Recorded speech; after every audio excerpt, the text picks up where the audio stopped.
But ಈ ಗಾಡಿಗಳನ್ನ ತಗೊಂಡ್ರೆ ತಲೆನೋವಂತೂ ಪಕ್ಕಾ ಗುರು. ಆರಂಭನೇ ಚೆನ್ನಾಗಿಲ್ವಲ್ಲಪ್ಪ. Ready to race. Meenakshi Meenakshi ಎಂಥ ಮಕ್ಳಿಗೆ ಜನ್ಮ ಕೊಟ್ಬಿಟ್ಟೆ ಮೀನಾಕ್ಷಿ. ಒಂದೊಂದು ಮುತ್ತು ಕಡೆ 250 ಇದು ನೋಡಕ್ ಹಂಗೆ ಐತಲ್ವಾ. ಆಕ್ಚುಲಿ ಇದು ಚೆನ್ನಾಗಿದೆ ಅಲ್ವಾ 390ಗಿಂತ ನೋಡಕ್ಕೆ. ಅಯ್ಯೋ ನಿನ್ನೆ ನೋಡ್ತಾ ಇದೀನಿ ಹೇಳಪ್ಪ. ಲಾಸ್ಟ್ ಜನ 250 ಓಡಿಸಿರೋರು ಇದನ್ನೇನಾದ್ರು ಓಡಿಸ್ಬಿಟ್ರೆ ಕಳ್ದೋಗ್ಬಿಡ್ತಾರೆ.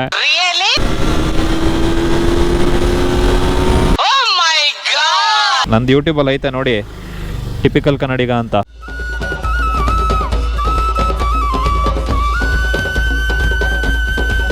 ಫಸ್ಟ್ ಜನರೇಷನ್ ಅಲ್ಲಿ 250 ಗಾಡಿಗಳು ಬಂದಾಗ ಅಥೂ ಏನೇ ಕಾರು ಬಿಟ್ರು ಈ ಗಾಡಿನ ಆ ಕಡೆ 200 ಅಲ್ಲ ಈ ಕಡೆ 390 ಅಲ್ಲ, ಅವಳೆ ಮಧ್ಯ ಇದೆಯಲ್ಲ ಅಂತ ಅನ್ಕೋತಿದ್ದೆ. ನಾನು ಫಸ್ಟ್ ಟೈಮ್ ಡ್ಯೂಕ್ 250 ಓಡಿಸಿದ್ಮೇಲೆ ಗೊತ್ತಾಯ್ತು ನಮ್ಮ ಇಂಡಿಯಾಗೆ ಬಂದಿರುವಂತ one of the best KTM ಅದು ಅಂತ. ಪ್ರೀವಿಯಸ್ ಜನರೇಷನ್ ಗಿಂತ ಈ ಗಾಡಿನಲ್ಲಿ ಎಫಿಷಿಯನ್ಸಿ ಇಂಪ್ರೂವ್ ಆಗಿದೆ. ಆಲ್ಮೋಸ್ಟ್ 30 ರಿಂದ 35 ಕಿಲೋಮೀಟರ್ ಬರುತ್ತೆ. ಹೈವೇಲೆಲ್ಲ 36 ವರ್ಗು ಯೂಶಲಿ ಬಂದಿದೆ ನಂಗೆ.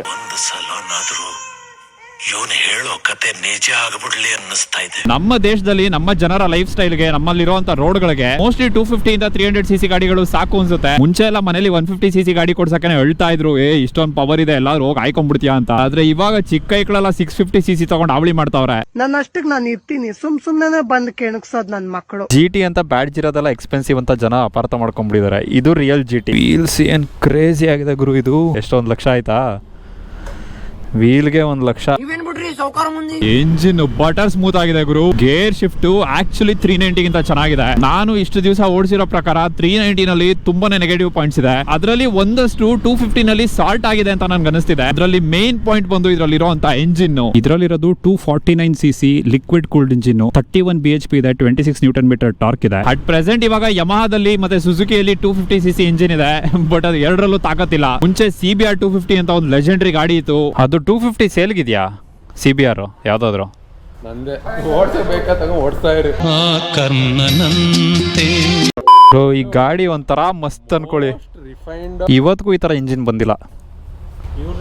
ನಮ್ಮ ಅಪ್ಪನ ಕೈಲೇ ಆಗಿಲ್ಲ ಅಂದ್ಮೇಲೆ ಫ್ರಂಟ್ ಬ್ಯಾಕ್ ಎರಡ್ ಕಡೆನೂ ಡಿಸ್ಕ್ ಬ್ರೇಕ್ ಇದೆ, ಎರಡ್ ಕಡೆನೂ ABS ಇದೆ. 390 ನಲ್ಲೂ 250 ಅಲ್ಲೂ ಸೇಮ್ ಬ್ರೇಕಿಂಗ್ ಸೆಟಪ್ ಕೊಟ್ಟಿದ್ದಾರೆ. ಆದ್ರೆ ಅದರಲ್ಲಿ ಸಿಂಟರ್ಡ್ ಬ್ರೇಕ್ ಪ್ಯಾಡ್ ಇದೆ, ಇದರಲ್ಲಿ ನಾರ್ಮಲ್ ಬ್ರೇಕ್ ಪ್ಯಾಡ್ ಇದೆ. ಲಾಸ್ಟ್ ಜನರೇಷನ್ ಗೆ ಕಂಪೇರ್ ಮಾಡಿದ್ರೆ ಸಸ್ಪೆನ್ಷನ್ ತುಂಬಾನೇ ಇಂಪ್ರೂವ್ ಆಗಿದೆ. ಫ್ರಂಟ್ ಅಲ್ಲಿ WP ಇನ್ವರ್ಟೆಡ್ ಫೋರ್ಕ್ಸ್ ಇದೆ, ಹಿಂದ್ಗಡೆ ಮೋನೋಶಾಕ್ ಸಸ್ಪೆನ್ಷನ್ ಇದೆ. ಇದು 5 ಸ್ಟೆಪ್ ಅಡ್ಜಸ್ಟ್ ಮಾಡ್ಕೋಬಹುದು, ಆದ್ರೆ ರೀಬೌಂಡ್ ನ ಅಡ್ಜಸ್ಟ್ ಮಾಡಕ್ ಆಗೋದಿಲ್ಲ. KTM ತಗೊಳ್ಳೋರು ಅವರ ದೊಡ್ಡಸ್ತಿಕೆನ ಈಗೋನ ಪಕ್ಕಕ್ಕೆ ಇಟ್ಬಿಟ್ಟು ಒಂದು ಗಾಡಿ ತಗೋಬೇಕು ಅಂದ್ರೆ 390 ಗಿಂತ 250 ಆಕ್ಚುಲಿ ಬೆಟರ್ ಆಪ್ಷನ್. ಆದ್ರೆ ನಾನೊಬ್ಬ ಯೂಟ್ಯೂಬರ್ ಆಗಿ ಒಂದು ಬ್ರ್ಯಾಂಡ್ ಅಲ್ಲಿ ಟಾಪ್ ಆಫ್ ದಿ ಕ್ಲಾಸ್ ಗಾಡಿ ತಗೋಬೇಕು ಅಂತ 390 ತಗೊಂಡೆ. ಅದನ್ನ ಬಿಟ್ಟು ನೀವ್ ಯಾರಾದ್ರೂ ಡ್ಯೂಕ್ ಅಲ್ಲಿ ಒಂದು ಗಾಡಿ ತಗೋಬೇಕು ಅಂದ್ರೆ 250 ಬೆಟರ್ ಆಪ್ಷನ್ ಗುರು. 390 ಅಲ್ಲಿ ಎಕ್ಸಾಸ್ಟ್ ಗೆ ಒಂದು ಶೀಲ್ಡ್ ಕೊಟ್ಟಿದ್ದಾರೆ, ಆದ್ರೆ ಈ ಗಾಡಿನಲ್ಲಿ ಕೊಟ್ಟಿಲ್ಲ. ಉಂಡೆ ರೌಂಡ್ ಆಗಿ ಕೊಡೋರು. ಸೈಲೆನ್ಸರ್ ಎಲ್ಲ ಫ್ಲಾಟ್ ಆಗಿ ಕೊಡ್ತಾ ಇದಾರೆ. ಉಸಿರಾಡಕ್ಕೆ ಬಿಡಲ್ಲ, ಎಲ್ಲ ಹೊಗೆ ಅಲ್ಲಲ್ಲೇ ಸುತ್ತಾಡ್ಕೊಂಡು ಎಮಿಷನ್ ನರಮ್ಸ್ ಅಂತ ಮಜಾನೆಲ್ಲ ತಗೋತಾರೆ ವಾಪಸ್ಸು.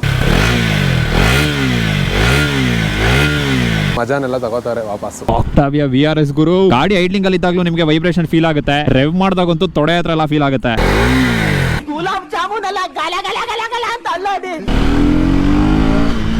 ಸ್ಟಾರ್ಟಿಂಗ್ ಅಲ್ಲಿ ಡೆಡ್ ಅನ್ಸ್ಬಿಡುತ್ತೆ ಗುರು. 5000-6000 RPM ತನಕ ಈ ಗಾಡಿನಲ್ಲಿ ಅದೊಂದು ಈಗರ್ನೆಸ್ ಇಲ್ಲ. ಆದ್ರೆ ಅದಾದ್ಮೇಲೆ ಚೆನ್ನಾಗಿ ಚೆಚ್ಚಾಡ್ಬೋದು. ನಿನ್ನ ಗಂಗಾ ನಾಗವಲ್ಲಿ ಆಗಿರೋದನ್ನ ನೋಡು. ಈ ಮಿರರ್ ಅಂತೂ ಡುಬಾಕು ಗುರು. ಈ ಗಾಡಿನಲ್ಲಿ ಡಾಮಿನಾರ್ ಮಿರರ್ ಹಾಕಿದ್ದಾರೆ, ಆದ್ರೆ ಇದು ಹ್ಯಾಂಡಲ್ ಬಾರ್ ಪೊಸಿಷನ್ ಆಗಿರ್ಬೋದು, ಸೀಟಿಂಗ್ ಪೊಸಿಷನ್ ಆಗಿರ್ಬೋದು ಡಾಮಿನಾರ್ ತರ ಇಲ್ಲ. ಅದಕ್ಕೋಸ್ಕರ ವ್ಯೂ ಖರಾಬ್ ಆಗಿದೆ. ಅಡ್ಜಸ್ಟ್ ಮಾಡ್ಕೋಬೇಕು ಅಂದ್ರೆ ಆಗೋದಿಲ್ಲ ಗುರು. ಈ ಗಾಡಿನಲ್ಲಿ ಇರುವಂತ ಸೀಟು ಅಷ್ಟೇನ್ ಕಂಫರ್ಟಬಲ್ ಇಲ್ಲ, ಆದ್ರೆ 390 ಗೆ ಕಂಪೇರ್ ಮಾಡಿದ್ರೆ ಪ್ಯಾಡಿಂಗ್ ತುಂಬಾನೇ ಚೆನ್ನಾಗಿದೆ. ಹೋಗೋಣ. ಇದರಲ್ಲಿ ಇವಾಗ ರೈಡ್ ಬೈ ವೈರ್ ಇರೋದ್ರಿಂದ ಥ್ರಾಟಲ್ ರೆಸ್ಪಾನ್ಸ್ ತುಂಬಾನೇ ಸ್ಮೂತ್ ಆಗಿದೆ. ಅದೇ ತರ ಕ್ವಿಕ್ ಶಿಫ್ಟರ್ ಮತ್ತೆ ಆಟೋ ಬ್ಲಿಪ್ಪರ್ ಕೊಟ್ಟಿದ್ದಾರೆ ಈ ಗಾಡಿನಲ್ಲಿ.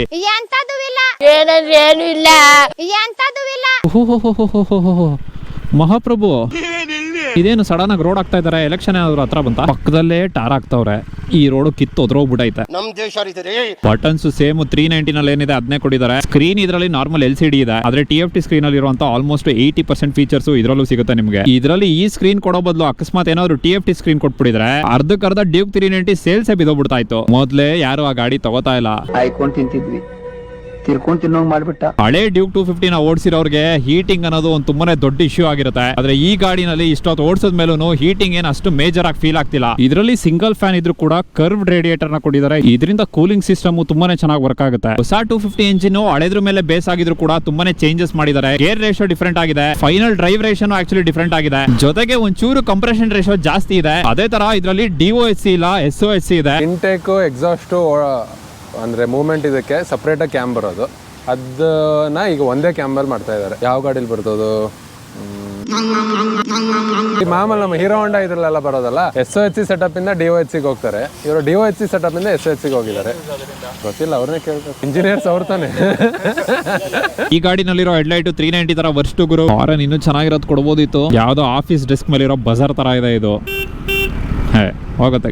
ಫ್ರಂಟ್ ಅಲ್ಲಿ 110 ಸೆಕ್ಷನ್ 17 ಇಂಚ್ ವೀಲ್ ಕೊಡಿದ್ದಾರೆ. ಬ್ಯಾಕ್ ಅಲ್ಲಿ 150 ಸೆಕ್ಷನ್ 17 ಇಂಚ್ ವೀಲ್ ಕೊಡಿದ್ದಾರೆ. ಡ್ಯೂಕ್ 390 ನಲ್ಲಿ H ರೇಟೆಡ್ ಟೈರ್ ನ ಹಾಕಿದ್ದಾರೆ. ಈ ಗಾಡಿನಲ್ಲಿ W ರೇಟೆಡ್ ಟೈರ್ ನ ಹಾಕಿದ್ದಾರೆ. ಇದು dual compound. Seat height 800 mm ಇದೆ. ಆರಾಮಾಗಿ ಫ್ಲಾಟ್ ಫುಟ್ ಮಾಡಬಹುದು. ಇದರಲ್ಲಿ ಆಪ್ಷನಲ್ 820 mm ಸೀಟ್ ಬರುತ್ತೆ ಅಂತ ಹೇಳ್ತಾನೆ ಇದಾರೆ, ಕೊಡ್ತಾ ಇಲ್ಲ. ನಾನು ಕೊಡಲ್ಲ. ಬುಕಿಂಗ್ಸ್ ತಗೋತಾ ಇದೀರಾ?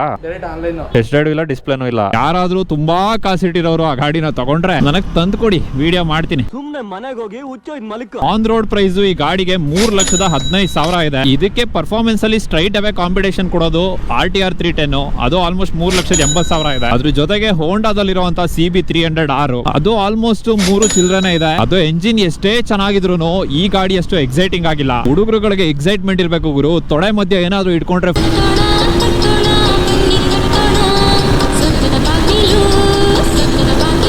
KTM ಅಲ್ಲಿರುವಂತ ಮೇಜರ್ ನೆಗೆಟಿವ್ ಪಾಯಿಂಟ್ ಏನು ಅಂದ್ರೆ ಸರ್ವಿಸ್. ಬೇರೆ ಕಡೆ ಹೆಂಗೆ ಗೊತ್ತಿಲ್ಲ, ನಮ್ಮೂರಲ್ಲಂತೂ ಸರ್ವಿಸ್ ಖರಾಬ್ ಆಗಿದೆ ಗುರು. ಮಂಡಿನಲ್ಲಿ 12 ವರ್ಷದ ಹುಡುಗನೇ ಚೆನ್ನಾಗಿ ಮಾಡ್ತಾನೆ ಈ ಟೆಕ್ನಿಷಿಯನ್ ಗಳಿಗಿಂತ. ಫಸ್ಟ್ ಸರ್ವಿಸ್ ಅಲ್ಲಿ ಅವ್ರಿಗೆ 1.7 ಲೀಟರ್ ಇಂಜಿನ್ ಆಯಿಲ್ ನ ಅದು 10W50 ಹಾಕೊಟ್ಬಿಟ್ಟಿದ್ದಾರೆ. ಆಮೇಲೆ ಮತ್ತೆ ಅದನ್ನೆಲ್ಲ ಡ್ರೈನ್ ಮಾಡಿಸಿ ಹೊಸದಾಗಿ ಇಂಜಿನ್ ಆಯಿಲ್ ಹಾಕ್ಸಿ ಸರ್ವಿಸ್ ಮಾಡಿಸೋದಾಯ್ತು. ಇಶ್ಯೂಸ್ ಹೇಳ್ತಾ ಹೋಯ್ತು ಅಂತಂದ್ರೆ ತುಂಬಾ ಇದೆ. ಇವನ್ ನಂಬ್ಕೊಂಡ್ರೆ ಕುತ್ತಿಗೆಗೆ ತಂದ್ಬಿಡ್ತಾನೆ. ನಾವೆಲ್ಲ ಗಾಡಿಗಳನ್ನ ತಗೋಬೇಕಾದ್ರೆ ಓಡಿಸ್ಬೇಕಾದ್ರೆ ಫನ್ಗೋಸ್ಕರ ತಗೋತಾ ಇದ್ವಿ, ಅದ್ರ ಪರ್ಪಸ್ಗೋಸ್ಕರ ತಗೋತಾ ಇದ್ವಿ, ನಮ್ಮ ಮನ್ಸಿನ ಖುಷಿಗೋಸ್ಕರ ತಗೋತಾ ಇದ್ವಿ. ಇವಾಗೆಲ್ಲ ಆತರ ಇಲ್ಲ. ಯಾವ ಗಾಡಿ ಸ್ಪೀಡ್ ಆಗಿ ಹೋಗುತ್ತೆ, ಯಾವ ಗಾಡಿಗೆ ಜಾಸ್ತಿ ರೇಟು, ಇನ್ಸ್ಟಾಗ್ರಾಮ್ ಅಲ್ಲಿ ಎಲ್ಲ.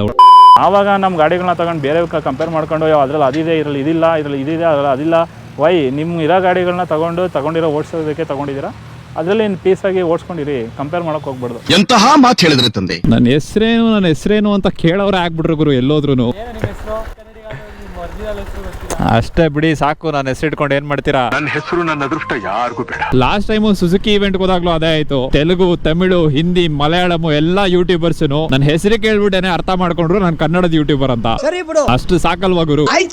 ಒಂದು ನೇಮ್ ಅನ್ನೋದು, ಒಂದು ಬ್ರ್ಯಾಂಡ್ ಅನ್ನೋದು ಆಕ್ಚುಲಿ ತುಂಬಾನೇ ಮ್ಯಾಟರ್ ಆಗುತ್ತೆ. ಸಿಂಪಲ್ ಆಗಿ ಹೇಳ್ಬೇಕು ಅಂದ್ರೆ ನಾವ್ ಇಟ್ಕೊಳ್ಳೋಂತ ಹೆಸರು ನಮ್ಗಿಂತ ಜಾಸ್ತಿ ಹೆಸರು ಮಾಡ್ಬೇಕು. ಮಾತು ಅವಳು ಕೊಟ್ಲು, ಅವಳನ್ನ ಕಾಯೋ ಮಾತು ನಾನ್ ಕೊಟ್ಟಿದ್ದೀನಿ.